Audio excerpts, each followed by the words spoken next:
हर साल विंटर्स आते आते दिल्ली की जनता के लिए सांस ले पाना ये बड़ी बात क्यों हो जाती है? हमारे सामने प्रॉब्लम क्या है कि हम चारों तरफ से घिरे हुए हैं। तो हम यहाँ साफ करते हैं, उधर से वो भेज देते हैं।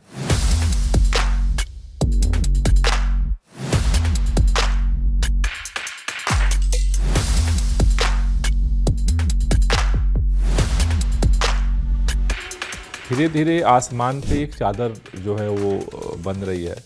तो ये एक खास परिस्थिति है और इन परिस्थितियों में फिर क्या किया जाए।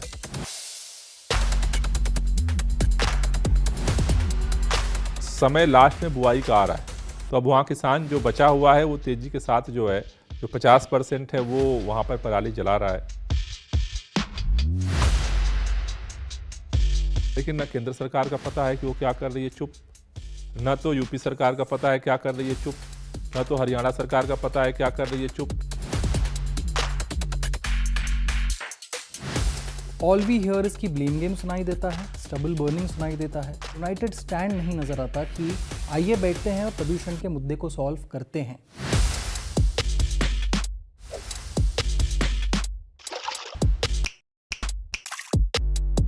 नमस्ते सर, क्विंट और क्विंट हिंदी में आपका बहुत बहुत स्वागत है।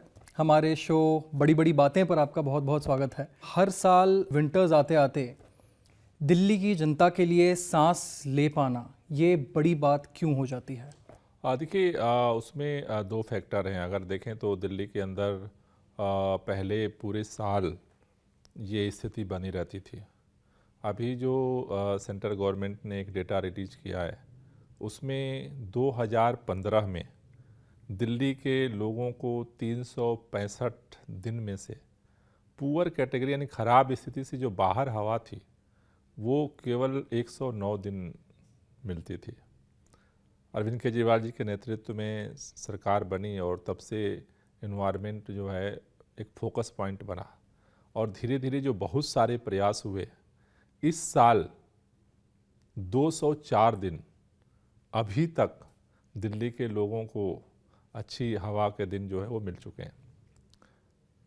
दूसरी जो स्थिति बनती है सर्दियों में, ख़ास तौर से 1 नवंबर के बाद, ये ख़ास तौर से मौसम में जिस तरह का जो दिल्ली का मेट्रोलॉजिकल कंडीशन है, उत्तर भारत में जिस तरह के मौसम में परिवर्तन हो रहा है, और अगर इस साल का हम ख़ास तौर से देखें तो हम देख रहे हैं कि पिछले 8-10 दिनों से लगातार हवा की गति जो है एकदम लो है, मतलब एक ठहराव सा बना हुआ है, टेम्परेचर लगातार डाउन जा रहा है।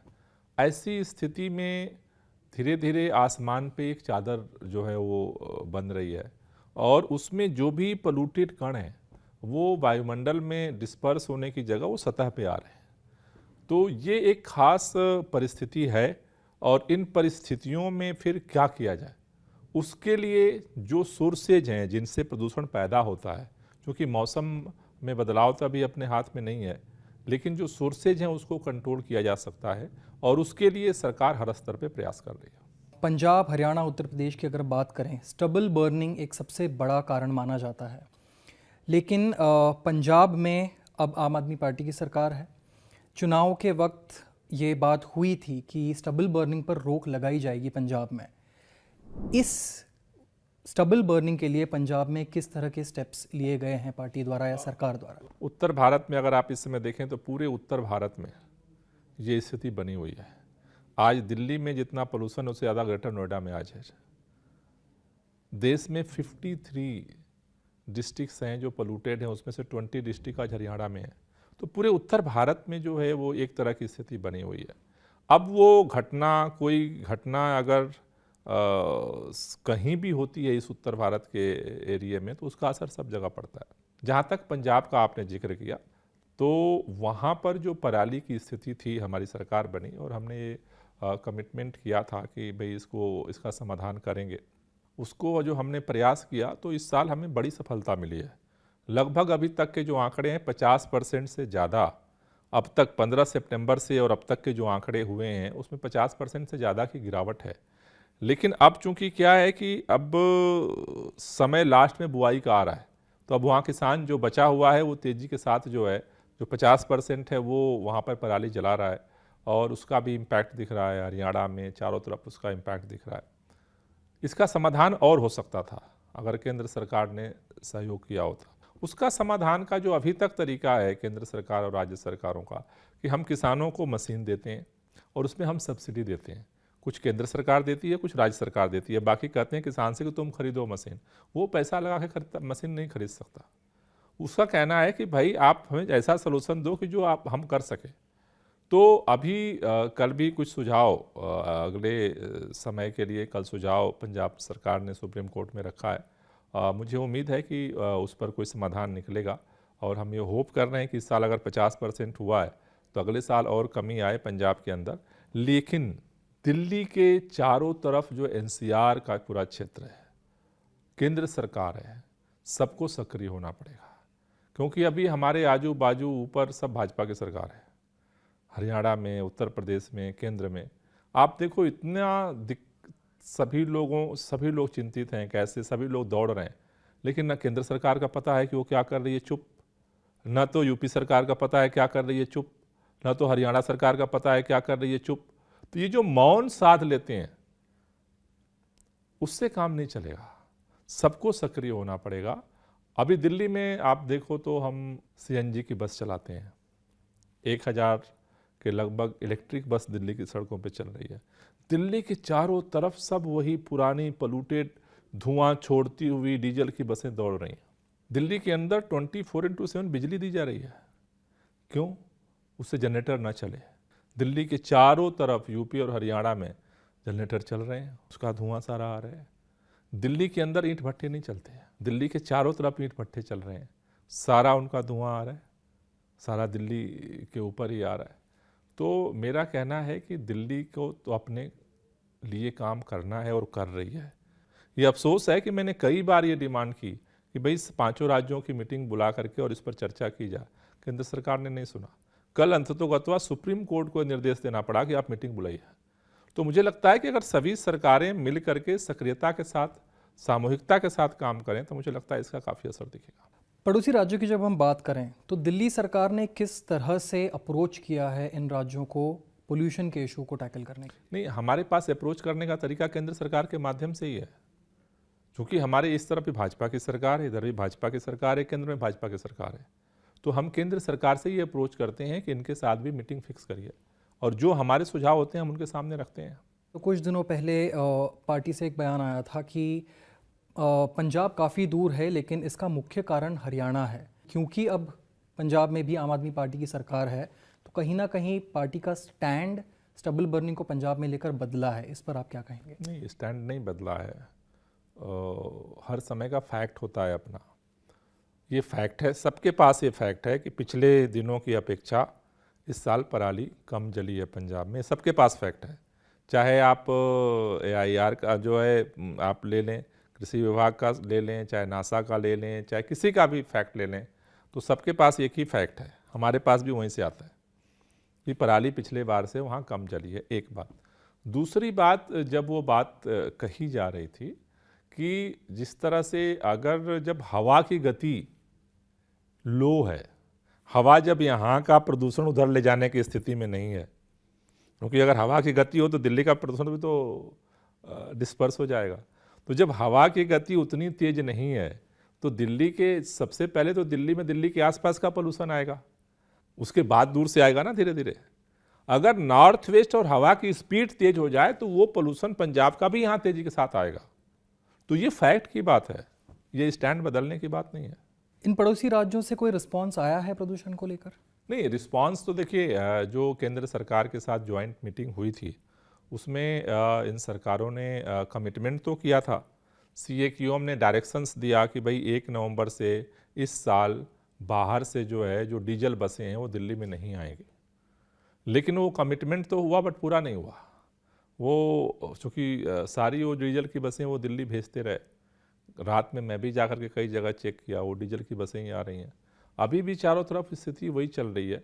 तो उसमें कहीं ना कहीं कमिटमेंट के बावजूद भी जो एक इम्प्लीमेंटेशन की जो प्लानिंग होनी चाहिए उसमें कहीं ना कहीं एक निष्क्रियता दिख रही है, और वो केंद्र सरकार की निष्क्रियता की वजह से वो निष्क्रियता दिख रही है। जब भी प्रदूषण का मुद्दा दिल्ली में आता है, it's the national capital of India, तो ऑल वी हियर इज की ब्लेम गेम सुनाई देता है, स्टबल बर्निंग सुनाई देता है, लेकिन कहीं ना कहीं सरकारों से या रूलिंग डिस्पेंसेशन से ये स्टैंड नहीं नज़र आता, एक यूनाइटेड स्टैंड नहीं नज़र आता कि आइए बैठते हैं और प्रदूषण के मुद्दे को सॉल्व करते हैं। ऐसा क्यों? ये केंद्र सरकार इसका जवाब देगी, क्योंकि पूरे उत्तर भारत की समस्या का समाधान करने की जिम्मेदारी केंद्र सरकार की है। केंद्र सरकार ही सारी सरकारों को कोऑर्डिनेट कर सकती है, कोई राज्य सरकार सभी राज्य सरकारों को नहीं कोऑर्डिनेट कर सकती है। पंजाब में हमारी सरकार है, इसलिए पंजाब की सरकार के साथ हम बात कर रहे हैं, और उसका परिणाम हुआ है कि एक साल के अंदर 50% से ज़्यादा कमी आई है, और आई होप कि अगले साल तक और कमी आएगी। लेकिन केंद्र सरकार अपनी जिम्मेदारी से भाग रहा है। ऐसे लगता है कि देश में केंद्रीय पर्यावरण मंत्रालय तो है ही नहीं, ना तो कोई बोलने को तैयार है, ना तो कुछ करने को तैयार है। तो ये तो इसका जवाब तो केंद्र सरकार को देना चाहिए कि आखिर वो ये काम क्यों नहीं करना चाहती है। दिल्ली सरकार के जिम्मे जो काम है उस काम को हम निरंतर कर रहे हैं और आगे भी करेंगे। किस तरह के अप्रोचेस केंद्र सरकार को किए गए हैं दिल्ली सरकार द्वारा? हर तरह से किए गए हैं, हर तरह से किए गए हैं। अभी तो मैंने जल्द ही अभी एक हफ्ते पहले दोबारा चिट्ठी लिखी कि भाई अब प्रदूषण का स्तर बढ़ गया, आप मीटिंग कॉल करो। मीटिंग बुलाना था दूर, एक चिट्ठी का जवाब भी देना वो जरूरी नहीं समझते हैं। विंटर्स आने से पहले दिल्ली सरकार द्वारा पोल्यूशन को कंट्रोल करने के लिए किस तरह के प्रिकॉशंस लिए जाते हैं? देखिए, हम अगर देखें तो हम सितंबर में हमने विंटर एक्शन प्लान बनाना शुरू किया था, और विंटर एक्शन प्लान के तहत जैसे दिल्ली के अंदर जो पराली होती है बहुत कम होती है, लेकिन उन पर बायो डिकम्पोजर का छिड़काव हम दिल्ली के अंदर करते हैं। दिल्ली के अंदर जो डस्ट पोल्यूशन होता है उसके लिए एंटी डस्ट कैंपेन हमने 7 अक्टूबर से शुरू किया कि उस डस्ट को, दिल्ली के डस्ट को जो है उसको कंट्रोल किया जाए। दिल्ली के अंदर वाटर स्प्रिंकलिंग का काम जो है पूरे दिल्ली के अंदर हम शुरू करते हैं। उसी तरह से जो वाहनों का पीयूसी चेक करने का काम है उसको जो है दिल्ली के अंदर हम लोग शुरू करते हैं। जो इंडस्ट्रियल पोल्यूशन है उसको कंट्रोल करने का काम हम शुरू करते हैं। तो इस तरह से अलग अलग विंटर एक्शन प्लान 15 जो है पॉइंट विंटर एक्शन प्लान जो है 30 अक्टूबर को जो है 30 सितंबर को मुख्यमंत्री जी ने घोषित किया था, और उसके बाद से निरंतर सरकार इस पे काम कर रही है। दिल्ली में स्मॉग टावर डिस्फंक्शनल क्यों है? इस डिस्फंक्शनल था, सुप्रीम कोर्ट ने आदेश दिया था कि स्मॉग टावर लगाया जाए। दिल्ली की कैबिनेट ने, सरकार ने निर्णय लिया, पैसा दिया, और डीपीसीसी को उसको कोऑर्डिनेट करने की जिम्मेदारी दी, और डीपीसीसी के चेयरमैन एक अधिकारी ने अपने आप मनमानी तरीके से निर्णय लेकर के स्मॉग टावर बंद कर दिया। जब ये सारे मुद्दे को उठाया गया और सुप्रीम कोर्ट के सामने ये मुद्दा उठा, तो कल सुप्रीम कोर्ट ने पुनः आदेश दिया कि उसको चालू किया जाए, और आज हमने जो है वहाँ काम शुरू हुआ है, और हमने कहा है कि भाई इसको तुरंत सुप्रीम कोर्ट के फैसले को लागू करो। आने वाले दिनों में किस तरह के मेजर्स लिए जा सकते हैं दिल्ली की जनता के लिए पोल्यूशन को टैकल करने? देखिए, अभी मुख्य तौर पर जो फोकस है कि जो सोर्सेज हैं, जैसे ये कृत्रिम वर्षा, क्लाउड सीडिंग के लिए हम लोग एफर्ट कर रहे हैं आईआईटी कानपुर के साथ। तो जो इस जितने भी टेक्नोलॉजिकल सोल्यूशन हैं, ये जो उस सब चीज़ों पे हम कोशिश कर रहे हैं कि जो जो ज़रूरी कदम है कम से कम दिल्ली के स्तर पे तो हम उन सबको उठाएंगे। ये शॉर्ट टर्म सॉल्यूशंस हुए। लॉन्ग टर्म सॉल्यूशंस के लिए दिल्ली सरकार के पास कोई ब्लूप्रिंट है फिलहाल? ब्लूप्रिंट पे हम काम कर रहे हैं। ब्लूप्रिंट पे जो है लॉन्ग टर्म का ये है कि जो दिल्ली के अंदर पब्लिक ट्रांसपोर्ट है उसको अब हम सीएनजी से इलेक्ट्रिक पे लगा रहे हैं। अफसोस ये है कि हम इलेक्ट्रिक चलाएंगे दिल्ली में, और दिल्ली के चारों तरफ जो है डीजल चलेगा। अब ये कंट्राडिक्शन सॉल्व करना हमारे हाथ में है नहीं। हम जितना डीजल चला कर, इलेक्ट्रिक चला करके जो है धुएं प्रदूषण को कम करेंगे, उतना वो भेज देते हैं। अब ये कंट्राडिक्शन है। दिल्ली के अंदर दूसरा जो सोल्यूशन है ग्रीन बेल्ट को बढ़ाना, और दिल्ली के अंदर उस पर लगातार काम हुआ है। जब हमारी सरकार बनी थी दिल्ली में 20% ग्रीन बेल्ट था, ग्रीन कवर था। आज 23% से ज़्यादा है, और उसको और बढ़ाने के लिए सरकार जो है वो उस पर काम कर रही है। तीसरा जो अस्थायी समाधान है जिस पे हम काम कर रहे हैं, जनरेटर सेट को हटाना दिल्ली से, उसके लिए 24/7 बिजली की गारंटी करने पे काम कर रहे हैं। तो लॉन्ग टर्म सलूशन पे हम काम कर रहे हैं। उसका परिणाम है कि 2015 में 109 दिन थे दिल्ली वालों के पास, इस साल 205 दिन थे। लेकिन हमारे सामने प्रॉब्लम क्या है कि हम चारों तरफ से घिरे हुए हैं। चारों तरफ जो कुछ भी होता है वो सबके मार जो है दिल्ली में झेलनी पड़ती है। हम यहाँ साफ करते हैं, उधर से वो भेज देते हैं। अब पड़ोसी राज्यों से और केंद्र सरकार से क्या अपेक्षाएं हैं इस मामले को लेकर? नहीं, अपेक्षाएं यही हैं कि जो नियम बन रहे हैं सभी लोग लागू करें। जैसे कल अभी सुप्रीम कोर्ट ने कहा कि दिल्ली में पटाखे बंद हैं, तो सभी लोग बंद करेंगे तभी तो होगा। दिल्ली में बंद हैं, चारों तरफ पटाखे बिकेंगे, चारों तरफ पटाखे छूटेंगे तो उसका धुआं तो सारा आ जाएगा दिल्ली में। तो दिल्ली में पटाखे हमने बैन तो कर दिया, तो सभी लोग बंद करें। दिल्ली में अगर CAQM का ऑर्डर है और ग्रैब के नियम दिल्ली में लागू हो रहे हैं तो पूरे NCR के लिए हैं, सभी सरकारें लागू करें। अब यहाँ तो हमने कंस्ट्रक्शन बंद कर दिया और ग्रेटर नोएडा में कंस्ट्रक्शन चलता रहेगा, तो उसका इम्पैक्ट तो यहाँ भी पड़ रहा है। तो जो डायरेक्शंस हैं, जो नियम बन रहे हैं, उनको सभी सरकारें फॉलो करेंगी, तभी जा करके इसका इम्पैक्ट जो है मेजर दिख पाएगा। बहुत बहुत धन्यवाद क्विंटर कुंटिंदी से बातचीत करने के लिए। Thank you. बहुत बहुत धन्यवाद सर।